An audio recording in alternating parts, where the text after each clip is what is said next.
Hello అందరికీ ఈరోజు papaya juice ఎలా చేసుకోవాలో చూపిస్తాను, వచ్చేసేయండి.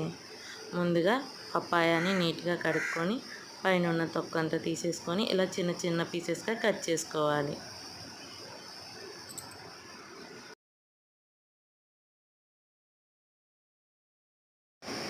ఈ సమ్మర్లో ఇలా పప్పాయతో జ్యూస్ చేసి తాగితే పిల్లలు పెద్దలు అందరూ ఇష్టంగా తాగుతారు.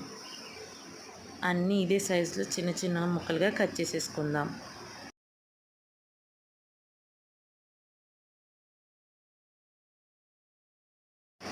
ఇలా కట్ చేసుకున్న తర్వాత మిక్సీ జార్లోకి వేసుకుందాం.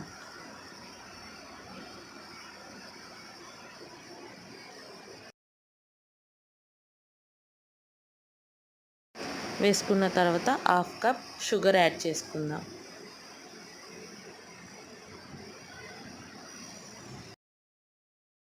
మిక్సీ పట్టేసుకుందాం. ఇలా సాఫ్ట్గా వచ్చేంతవరకు పట్టుకొని కొంచెం వాటర్ యాడ్ చేసుకుందాం. మీ ఇష్టం, వాటర్ అయితే వాటర్, మిల్క్ అయితే మిల్క్, మీ చాయిస్ అనమాట. నేనైతే కొంచెం వాటర్ యాడ్ చేసుకొని మళ్ళీ మిక్సీ పట్టుకుంటున్నాను. మన టేస్టీగా పప్పాయ జ్యూస్ రెడీ. ఇప్పుడు సర్వింగ్ చేసేసుకుందాం. ఈ వీడియో మీకు నచ్చితే లైక్ చేయండి, మన ఛానల్ని సబ్స్క్రైబ్ చేసుకోండి. మీరు కూడా ఖచ్చితంగా ట్రై చేయండి. సరే ఫ్రెండ్స్, బాయ్.